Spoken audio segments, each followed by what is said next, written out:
of murders nationwide remain unsolved. But an OSBI investigator is credited with an idea that's now a huge crime-fighting tool nationwide. It all started with a string of murders with Oklahoma ties. In tonight's segment 2 News reporter Marla Carter takes a look at how the initiative is helping investigators track unsolved crimes. Uncle Ted remembers his niece's childhood like it just happened, especially at tribal ceremonies. She would shake the turtles during the dance, which kept rhythm for the singers, and she was the smallest one out there. But Casey Jo Pipeston didn't stay small for long. She grew up and lived in Oklahoma City. Then she moved to Seminole to live with her Uncle Ted when she was 16. Ted Underwood says she had good grades growing up, but she didn't stay with him long and left before graduating. She called me and she told me, she says, I'm going to go back to school. I'm going to finish school. And, you know, I was happy to hear that. But I was also sad that day for some reason. I just felt something in that phone call. That was the last time he talked to Casey Jo.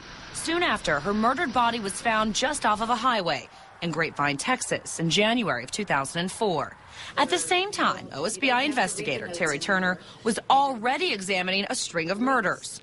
All prostitutes found dead near truck stops. Their lifestyle, and because of the prostitution, no one is going to report them missing or care whether or not they're there. But the list of women found dead under similar circumstances kept adding up. Within a 7-month period of time, we had 7 victims. Casey Jo was the 7th, and Turner became committed to the investigation. I kept a large poster on the wall and with each one of the girls' pictures on it. And every morning when I would come in, that's what I would see. And I would see the face of what I called my girls. She started by calling together all the investigators from local, state, even federal agencies.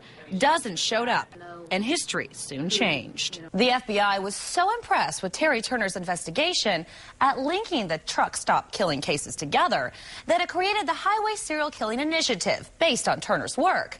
This map, based on FBI data, represents 500+ victims across the country. It is probably safe to say that some of them are related to each other. Our partners at Scripps Howard News Service recently analyzed serial killings dating back to 1985 and found 70% of the victims are women. Meanwhile, women only make up 22% of overall homicide victims.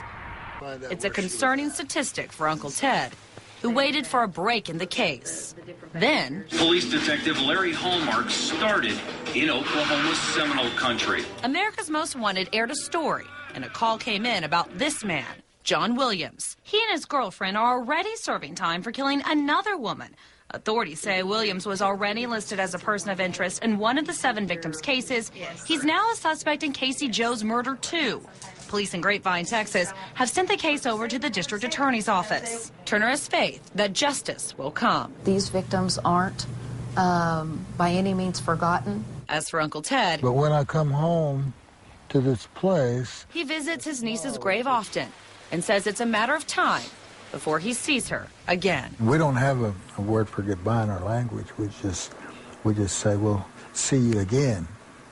And so that would be what I would say to her is, we'll see you again.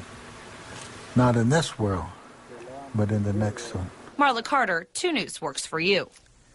Again, the district attorney's office in Tarrant County, Texas, is examining the case of Casey Jo Pipeston. So far, though, no charges against Williams have been filed.